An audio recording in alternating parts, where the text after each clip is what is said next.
Hello anh em. Chiều nay rảnh quá không có trò gì chơi nên là lấy một ít Arco Charlie Blue ra để nghịch. Mình có khoảng 20 mấy con, 24 con Jelly White mà không dùng bao giờ. Có lắp lên phím nhưng mà nó nhẹ quá nên là không sử dụng được. Để nó cũng uổng không làm gì. Thế là hôm nay lấy một ít Jelly Blue cũng dư với một ít Jelly White dư, chế nó thành con con này tạm gọi là Arco Jelly Blue and White đi. Nghe tên nó hơi khắm một tí đúng không? Nhưng mà mình đã thay cái stem của Jelly White sang lắp vào housing của con Jelly Blue. Vẫn sử dụng lò xo 2 tầng của Jelly Blue, tại vì lò xo của con Jelly White nó nhẹ quá, không sử dụng được, mà lắp sang đây thì cũng như không. Và biến Jelly Blue từ một con tắc tai trở thành một con Linear. Này anh em nghe này, Linear rồi đúng không? Có một cái điều đặc biệt đấy là sau khi mà thay cái stem của Jelly White sang, mặc dù là chưa lúc, nguyên đống là chưa lúc nhé, nhưng mà tự nhiên nghe cái âm nó không còn bị đanh như là lúc mà cái stem zin của thằng Jelly Blue lắp ở bên này. Nghe không còn bị đanh. Cái tiếng ping lò xo với ping lá đồng nó cũng ít hẳn đi, không hiểu sao, kỳ cục. Mặc dù là cái stem, chất liệu stem của thằng này với thằng Jelly White là y hệt như nhau, hai thằng này y hệt nhau, không khác gì hết. Nếu mà lúc vào thì chắc là cũng sẽ mượt hơn nữa. Xong rồi lại còn rảnh tiếp, đấy là lắp luôn cả cái đống stem của thằng Jelly Blue sang housing của Jelly White. Biến Jelly White thành tắc tai. Đây, anh em nghe này. Biến thành tắc tai. Nhìn nó khá là buồn cười đúng không? Cái này thì chắc là dành cho anh em nào mà vừa muốn tắc tai, lại vừa muốn lò xo nhẹ của Jelly White, mà lại vừa muốn cái led nó tỏa lên đúng màu. Đây, cái housing của Jelly White là màu đục đục, màu trắng sữa đục đục như này. Đó, cho nên là led tỏa lên là đảm bảo là đúng màu luôn. Đó, vừa thích nhẹ vừa thích tắc tai, lại còn vừa muốn led lên đẹp mà mềm mịn. Đó, có thể chế như này. Bây giờ mình sẽ lắp nó lên cái case và mình test thử cái âm của nó xem như thế nào nhé. Mình vừa lắp và mình sẽ vừa chia sẻ với anh em một số điều mà mình biết được về Franken Suite. Franken là gì? Tức là giống như kiểu là anh em mix các cái thành phần của một cái suite. Ví dụ như là như mình ở đây này, mình chỉ thay đổi giữa hai con suite với nhau, nên nó chỉ là cái dạng Franken nhẹ nhẹ thôi, sương sương thôi, hoặc là gọi là gà mờ thôi. Chứ còn nếu mà đúng Franken mà xịn đấy thì có nghĩa là anh em sẽ chế là gì? Anh em sẽ mua riêng lẻ stem của một thằng, kiếm riêng housing của một thằng, thậm chí là bot housing của một thằng, top housing lại là của một thằng khác, rồi lò xo của một thằng khác, về để chế trộn tất cả những cái thứ đó với nhau. Có những con suite mình biết đấy là có nhiều anh em họ còn mode là cái top housing thì là của đây, ví dụ như con này thì nó không phải Franken, nhưng mà mình lấy làm ví dụ đây, chẳng hạn như anh em nhìn này, nó có tùm lum màu đúng không? Đó, đây chẳng hạn như anh em sử dụng stem thì là của Zwick vàng chẳng hạn này, rồi cái top housing thì là của Get Milky Yellow Pro chẳng hạn này, rồi cái bot housing thì anh em lại sử dụng ví dụ Arco Radiant Red chẳng hạn này. Đó, thì nó sẽ ra một cái suite mà có màu tùm lum như thế này, và cả cái lò xo ở bên trong nó cũng là mua riêng lẻ và lắp vào. Đó, thì cái ở đây trước đó thì mình cũng từng có một con suite Franken. Hồi đó là mình dùng cái housing của thằng keo, mình cũng không nhớ là keo gì, nhưng mà mình bị hư, con suite này của mình bị hư. Thành ra là mình phải lấy cái lá đồng và lấy cái stem từ một con suite khác, mình cũng không biết tên luôn, và mình lắp vào đây. Đó, cái lá đồng của nó anh em nhìn, lá đồng của nó có hai màu là tại vì mình lắp cái lá đồng, lắp một bên lá đồng là của một con suýt khác, thành ra chân đồng của nó có hai màu khác nhau. Đó. Nhưng mà con này thì siêu xạn, cho nên là lần đó ráp vào chỉ để chơi thôi, chứ cũng chẳng dùng được tại vì siêu xạn. Ok, quay trở lại suýt Franken. Thì tại sao lại có suýt Franken? Thì theo mình là nó đến từ hai nguyên nhân chính. Nguyên nhân thứ nhất là những anh em họ đã dùng những cái suýt của hãng nhiều rồi, thấy nó cũng nhàm chán, thấy nó cũng bình thường, thấy nó cũng không có trải nghiệm gì mới mẻ, nên là họ tráo đổi các cái thành phần của những cái suýt với nhau để xem là nó có tạo ra một cái cảm giác gõ khác đi không, hoặc là một cái âm thanh gõ phím nó có khác hơn so với những con suýt zin hay không. Nếu có thì khác ở những chỗ nào, hoặc là thay đổi thành phần như thế này thì nó sẽ tạo ra âm thanh làm sao, tạo ra cái cảm giác nó ra sao. Đó, thì đấy là nguyên nhân thứ nhất. Nguyên nhân thứ hai là có thể có những anh em có những con suýt nó bị hư ấy, giống như mình ấy. Cái lý do chính mà mình Franken trước đây là do mình từng phá hư một vài cái suýt, thành ra là mình bị dư ra một số những cái thành phần như thế này. Đây, ví dụ ở đây này, mình chỉ có cái board housing đó, mình đang có dư board housing này, rồi là stem, ba cái lò xo của con Otomo Blue, là con này là Licky đó. Thì mình đang dư như thế này thì mình có thể kiếm thêm vài cái top housing của một con nào đó để mình ráp vào, đó là thành những cái suite bình thường có thể sử dụng được. Đó, thì đấy là nguyên nhân thứ hai, đó là suite hư nên là ráp nối các cái thành phần vào với nhau để mà tận dụng mà sử dụng tiếp được những cái suite đấy. Thì theo mình là có hai nguyên nhân đấy. Có anh em nào còn biết là có nguyên nhân nào khác về sự ra đời của Franken Suite không, thì anh em có thể để lại thông tin ở dưới phần bình luận để chúng ta cùng giao lưu hoặc là trao đổi thông tin với nhau. Có một điều cần phải lưu ý anh em khi mà anh em lắp ráp Franken Suite, đấy là nếu như mà anh em lắp nó thành suite linear giống như mình này, đây là mình biến tắc tai thành linear, thì anh em có thể không quá chú ý đến cái độ nặng của lò xo.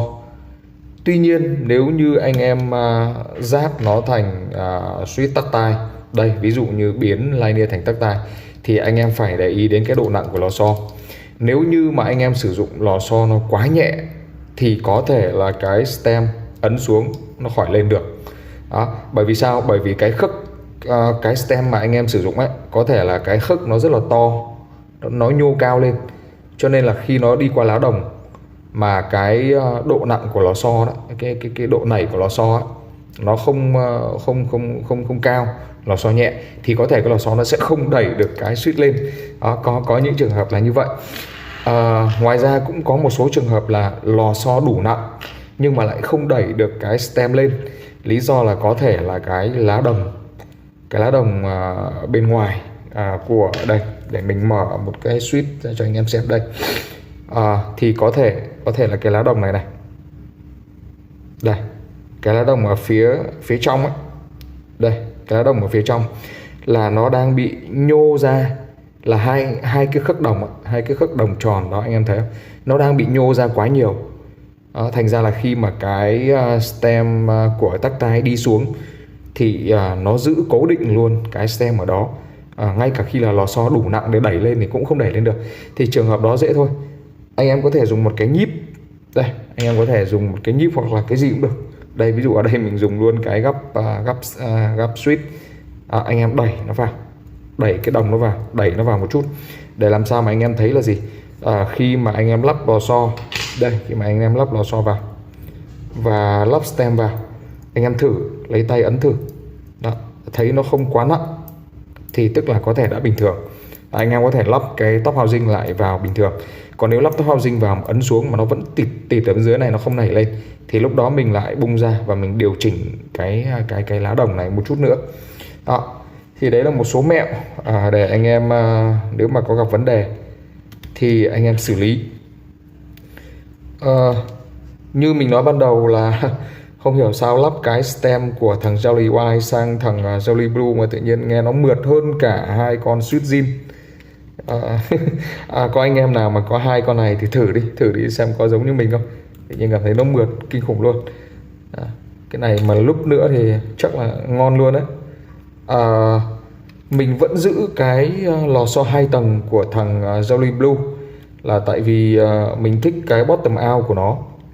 Lò xo 2 tầng của mấy con Jolly của Aco ấy, ví dụ như con này này, con Starfish này, con Spawn này, con Jolly Blue. Đó, nó tạo ra cái cảm giác bottom out rất là đã. Wow, chết, gặp vấn đề gì ta?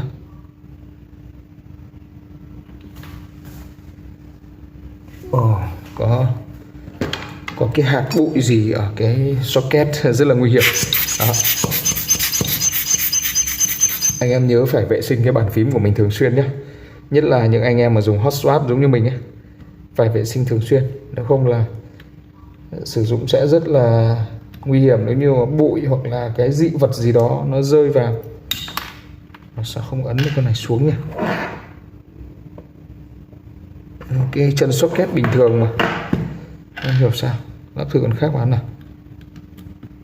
Con khác xuống bình thường, vậy chắc là do con này. Thử làm sao đây này. Có thể cái không phải là do chân đồng mà là do cái cạnh của housing mình lắp chưa được khít nên là nó bị cấn lại. Ok rồi. Ok. Bây giờ lắp keycap vào sau test. Chia sẻ với anh em luôn là chiều nay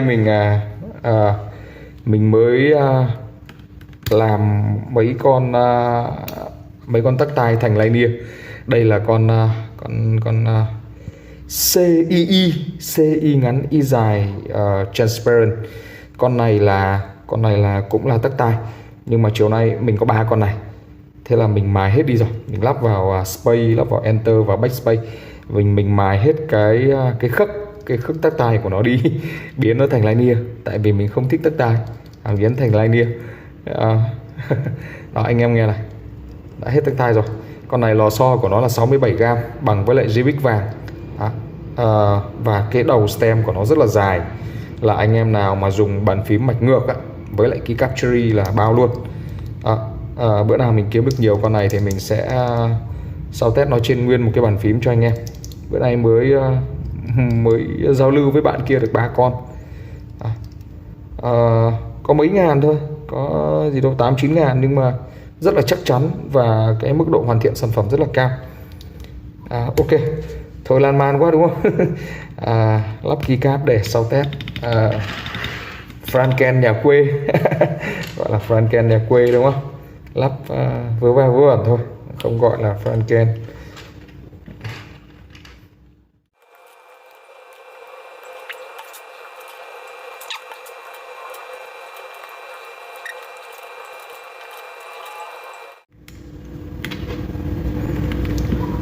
Ok, bây giờ mình sẽ thử test cái âm thanh của nó so với Starfish thì sẽ như thế nào nhé.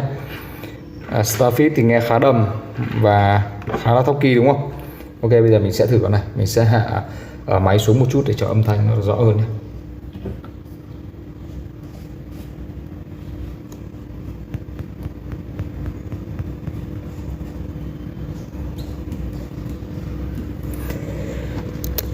Ok, thử nhé. Đây là Starfish này.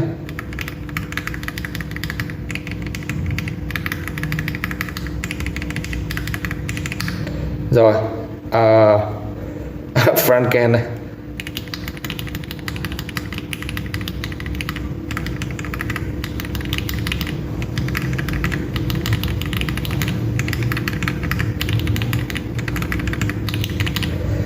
Starfish này.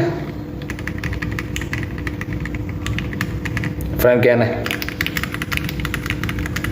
Nghe Franken nó lucky hơn đúng không? Starfish này.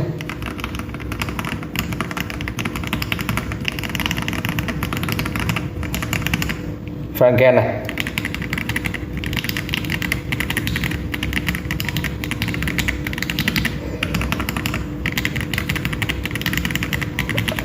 Franken Lucky hơn. Cái độ nặng lò xo của Starfit với lại Jolly Blue là bằng nhau nhé. Cảm giác nó không thay đổi mấy, nhưng mà cái âm thanh thì có sự khác biệt, đúng không?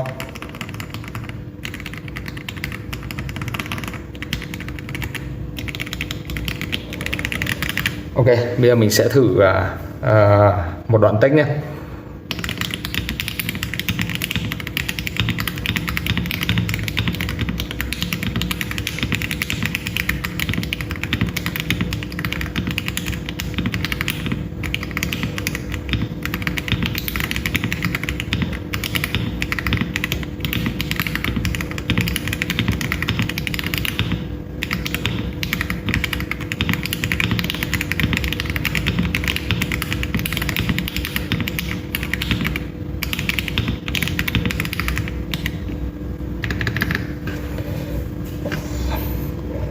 Tiếng của con Linear mà chiều nay mình mới mod lại từ con tech tai CI này.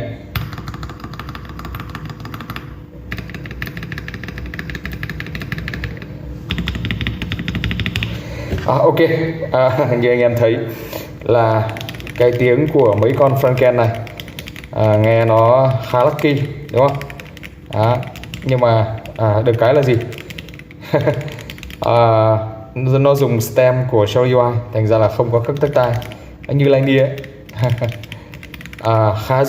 Khá giống với thằng Arco Shelly Ping, nhưng mà lò xo nặng hơn Shelly Ping.